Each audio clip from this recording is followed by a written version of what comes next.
Baie welkom by Suiderparel Gemeente. As dit vir jou lyk asof dit al min kinders vandag in die kerk is, dis omdat ons SP Kids kinders kuier by Risoord vandag. En ons wens sommer dat dit vir hulle 'n lekker kuier sal wees daar by Risoord. Vanaand het ons die voorreg dat 'n klomp jong mense hulle geloof in Jesus Christus bely. En ons bid vir hierdie klomp jong mense vir die pad wat Jesus al lankal besig is om met hulle te stap en die pad ook vorentoe. Dat hulle jong mense sal wees wat naby aan Jesus se hart bly. Die 17de tot 19de Oktober het ons 'n pa en seun kamp vir ons graad 6e en ons nooi jou uit om die kerkkantoor te kontak as jy meer inligting wil hê, maar jy kan dit nie misloop nie. Dit gaan regtig waardevol wees. En dan bid ons ook sommer net vir 'n stuk veiligheid in hierdie vakansietyd vir almal wat op paaie en vliegtuie gaan wees oor hierdie vakansietydperk. Mag die Here ons veilig hou en ons ook veilig terugbring na hierdie vakansie. Ons is vandag by week 4 van 4 van ons musiekopnames en ons kan regtig hoor hoe ons as gemeente die liedere week na week na week beter sing. So dankie vir julle samewerking en geduld en passie en liefde. Vandag gaan die kameras op julle in die banke gerig wees en ek vra jou weer eens, doen dit met oorgawe, gee vir die Here al die eer wat hom toekom. En ek sê hierdie net omdat 'n klomp lidmate vir my gesê het, ek moet dit sê, jy mag maar jou hande in die lug opsteek as ons sing, hier is ek Heer met my arms uitgestrek na U. Jy het nie toestemming nodig nie, jy mag dit maar doen. Kom ons loof die Here uit volle bors vir die laaste deel van hierdie opnames. En mag dit vir jou nie net 'n opname wees nie, maar mag dit vir jou ook 'n opregte ontmoeting met die Here wees vandag. Geniet vandag se erediens. Baie welkom in hierdie spasie vandag. Maak jouself gemaklik en ontvanklik as ons net die Bybel lees. Ook so 'n bietjie te dink maar net oor waar jy op die oomblik is en wie jy is en wie saam met jou is. Mag dit 'n geleentheid wees waar ons 'n bietjie stadiger gaan en stil word, Here se woord lees en oor ons eie lewens dink. Kom ons raak stil en dan bid ons saam. Ja Here, dit is 'n voorreg om daar waar ons ook al vandag by mekaar is, op ons eie is, maar tog saam, om U woord te kan lees en vir 'n paar oomblikke so 'n bietjie stadiger te gaan en sommer net dink oor waar ons is en wie ons is en wie saam met ons is. Dankie vir die geleentheid. Ja, wil ek gee dat ons dit sal regkry om in hierdie spasie te bly en nie nou ander goed te doen nie, maar net tyd met die woord en tyd met mekaar te spandeer. Amen. So klompie jare gelede het ons en die kinders deur die nag gery Windhoek toe om by my skoonouers te gaan kuier. Ons doen dit elke jaar, ons ken die drill, ons ken alles wat op die grens moet gebeur en tipies kom ons so 1 uur in die nag by die grens aan. Die spesifieke nag kom ons by die grens aan en ons besef dat ons die unabridged geboortesertifikate van die kinders vergeet het. Baie lang storie, maar dit beteken toe dat ons vriend moet bel. Eers het ons die verkeerde vriend gebel, hy was nie by die huis nie, toe bel hy sy tweede vriend. Vriend moet bel 1 uur in die nag om die sleutel by ons buurman te gaan haal, om te gaan wakker maak, om ons dokumente te kry in die huis, polisiestasie toe te gaan, gesertifiseerde kopieë te maak en dit vir ons te fax. Dit het genadiglik gebeur en na ons deur die 2 grensposte is, dis dit nou ook al 3 uur in die oggend en ons ry so uit in die Namibië kant in. Toe vra ek vir die kinders, so wat het julle vanaand geleer? En vinnig sê my oudste seun, moenie vergeet soos mamma nie. Ek sê vir hom, nee, dis nie wat jy moet sê nie. Ek sê, jy moet altyd 'n vriend hê wat jy in die nag kan bel. Ons reeks maak vandag klaar. Ons het 'n hele kwartaal lank gedink oor hoe ons met mekaar is. Tekste wat te doen het met vir Christus, mekaar en ander. En vandag dink ons oor vriendskappe wat lank hou. Daai vriende wat jy in die nag kan bel. Ek wil net vinnig met jou ons temas van die kwartaal herbesoek, want ek dink dit is belangrik om terug te dink en net ons eindig op 'n manier waar ons begin het, met Johannes 15, Theo het begin daarmee. Ek eindig nou met Johannes 15 met 'n ander teks. Maar net vinnig, dalk wil jy teruggaan na van die temas toe. Belangrike goed om oor te dink. Theo het begin met 'n nuwe gebod, hierdie gebod van Jesus dat ons in liefde met mekaar moet leef. En dat eintlik as ons mekaar liefhet, sal almal weet dat ons Jesus volg. As ons mekaar nie liefhet nie, sal almal ook weet. Of eintlik as ons nie wys dat ons mekaar liefhet nie, dan sal mense nooit weet nie. Dit verreg gefokus op verhoudings wat eg is, jy kort 'n plek, jy kort mense waar jy broos kan wees, waar jy net eg kan wees, waar jy net afhanklik kan wees. Ek het toe verder gepraat oor om mekaar se anders uit te aanvaar, 'n bietjie gevra, hoe kyk ons na mekaar? Wanneer oordeel jy ander onnodiglik? En hoe ons die goeie in mekaar kan ontmoet, die goddelike vonkie in mekaar kan sien, mekaar warm innooi en maar net dink oor hoe ons regtig na mekaar kyk, veral mense wat baie anders as jy is. Toe het verder gegaan en gefokus op die ondersteuning van mekaar en gesê die enigste verskil tussen sukses en mislukking is baie keer bemoediging. So eenvoudige woord van bemoediging is baie keer dit wat die verskil maak. Toe het verder gegaan en 'n bietjie vir ons gehelp om te dink oor hoe ons praat en hoe ons die waarheid praat.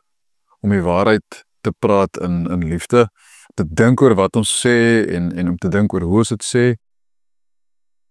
En hy het gesê, waarheid sonder liefde is wreed en liefde sonder waarheid is vals, maar waarheid wat in liefde gepraat word, is eintlik die manier wat Jesus sê, ons mekaar moet lief hê.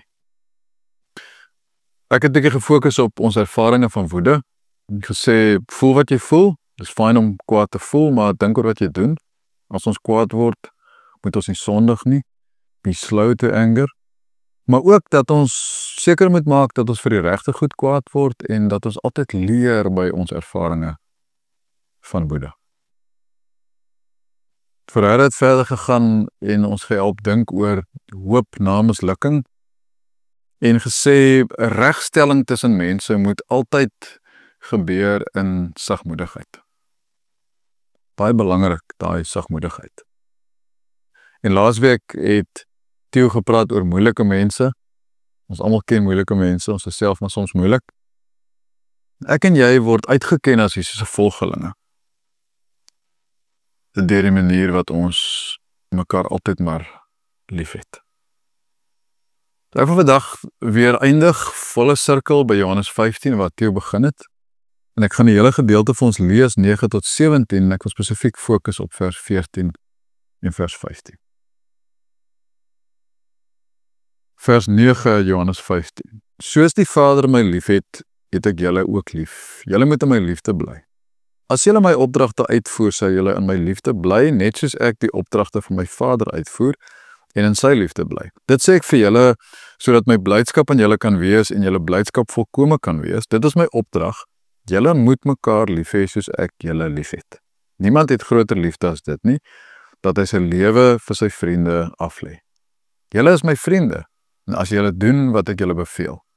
Ek noem julle nie meer ondergeskiktes nie, want 'n ondergeskikte weet nie wat sy baas doen nie. Nee, ek noem julle vriende, omdat ek alles wat ek van my Vader gehoor het aan julle bekend gemaak het.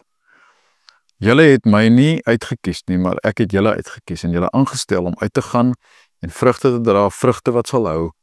So sal die Vader aan julle gee wat julle ook al in my naam vra. Dit beveel ek julle. Julle moet mekaar lief hê. Nou die agtergrond van hierdie gedeelte is dat Jesus en sy disippels saam was by die laaste nagmaal, die verraad het gebeur, daar was 'n voete was, fokus op voete was. So baie sterk saam met mekaar en baie sterk hoe Jesus hulle uitstuur, afskeid neem, maar ook hoe hy wil hê hulle moet verder leef.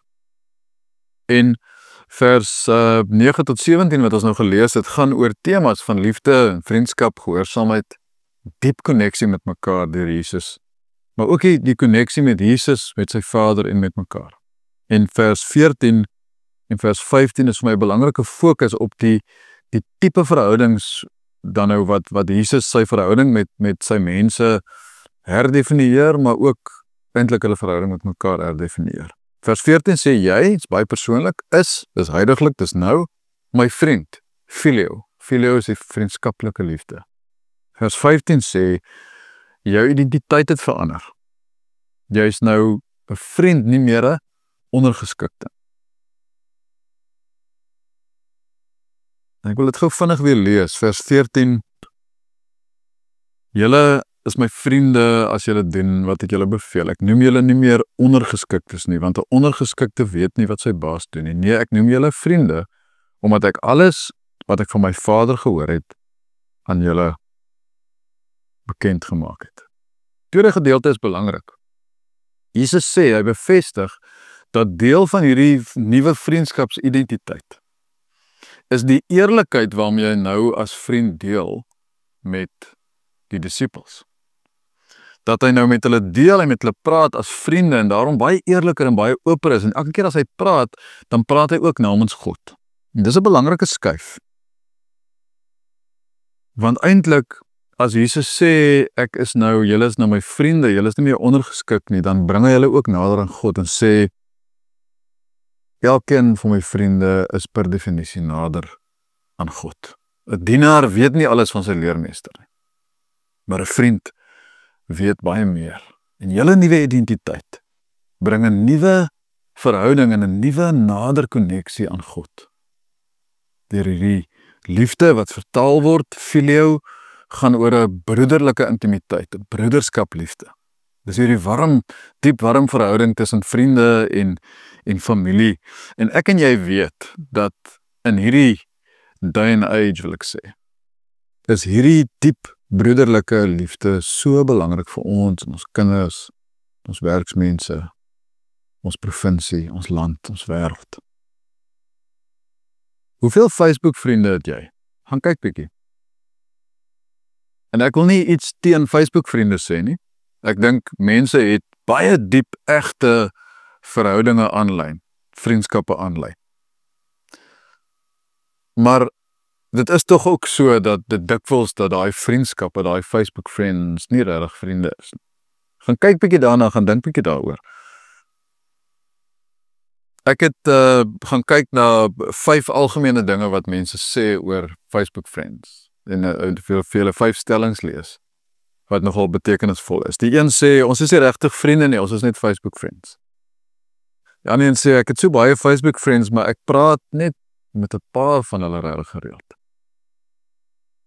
Ander een sê, ek het hom as Facebook friend ge-add of bygevoeg, na ek hom by 'n partytjie ontmoet het, maar ek het nooit met hom gepraat nie. 'n Ander een sê, sy is my niggie, maar ons is net Facebook friends, ons sien mekaar nie eintlik baie nie.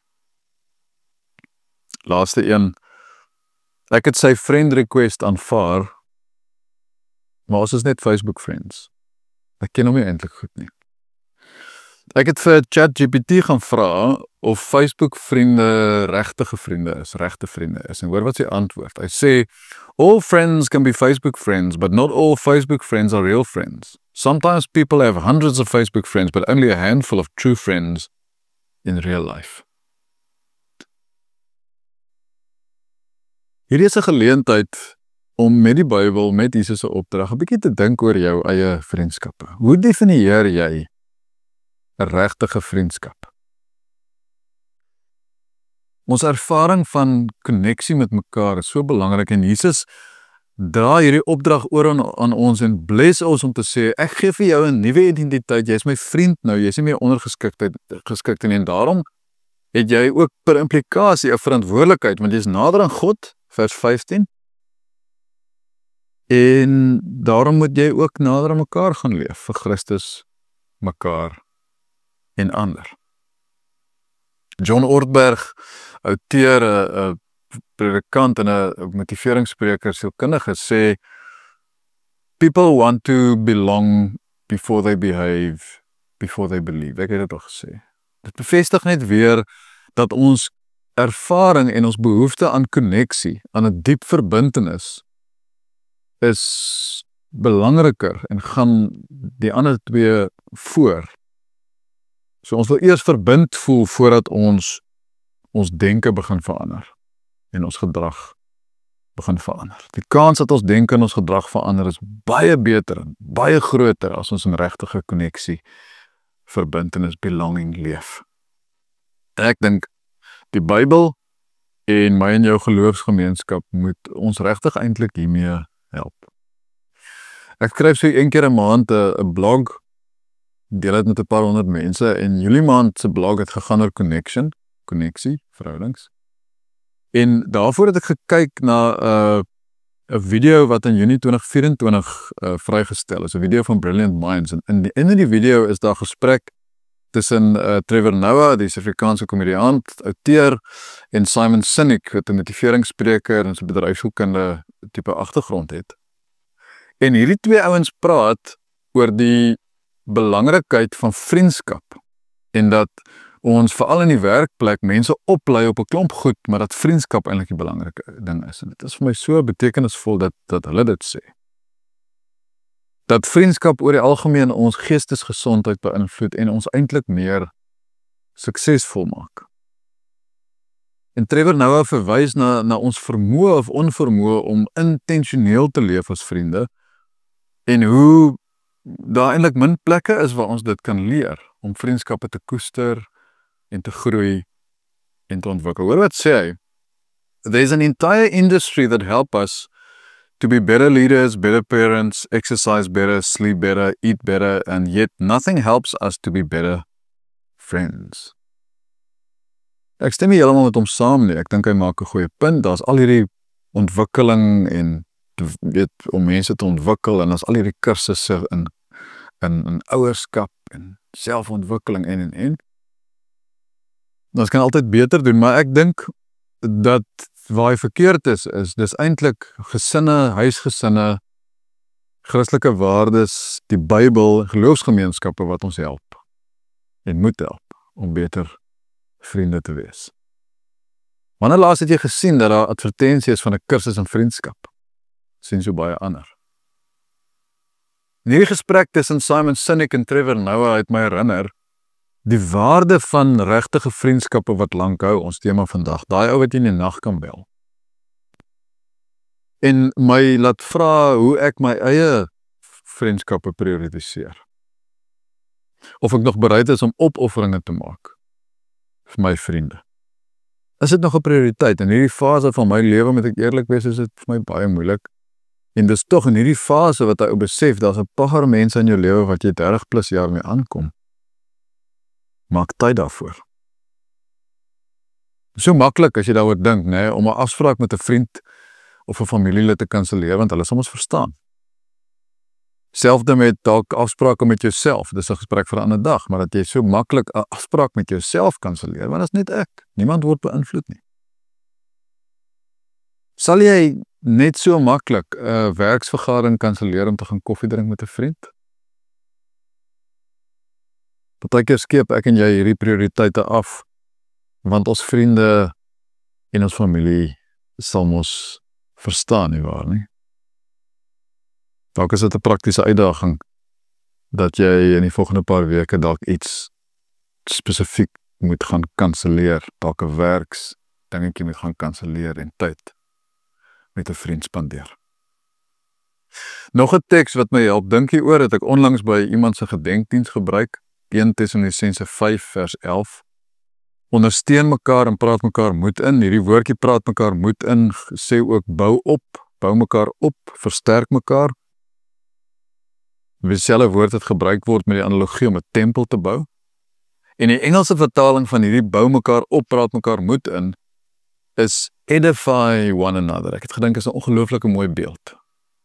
Jy dink aan editing. As jy vriendskappe bou wat hou, het ek en jy 'n verantwoordelikheid om mekaar se lewens te edit, en ons weet, editing vat baie tyd.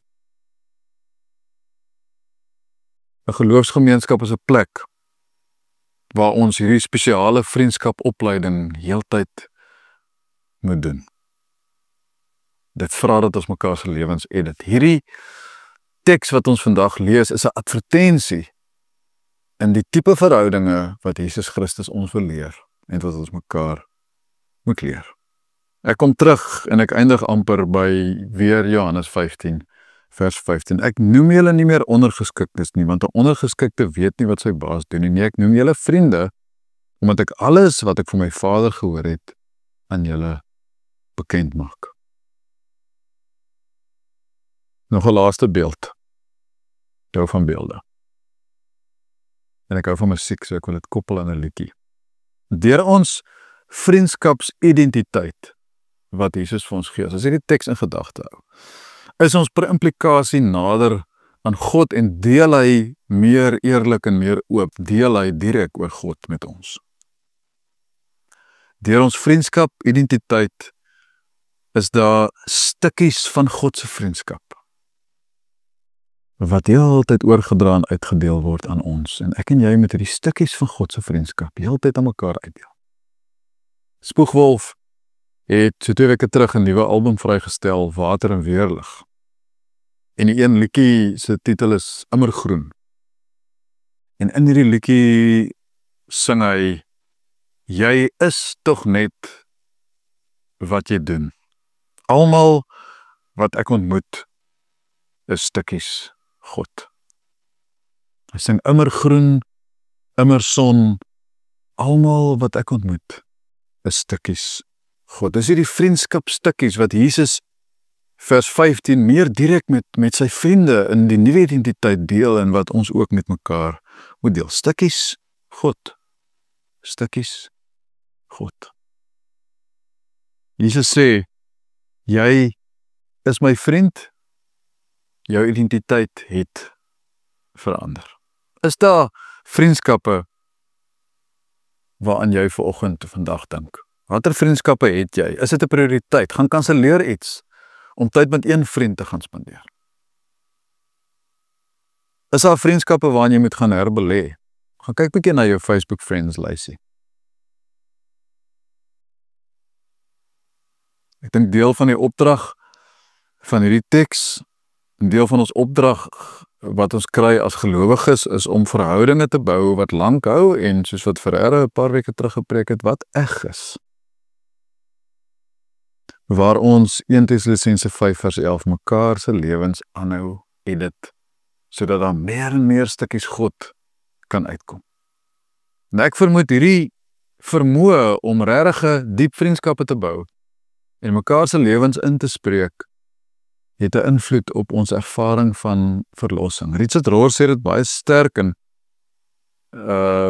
luister wat hy sê, unless you're in a right relationship with at least one other person on this earth, unless in some place you can give and receive love, I don't think you have any reason to think you're saved. Salvation is there when you're giving and receiving love. Nou, stem nie heeltemal met hom saam nie.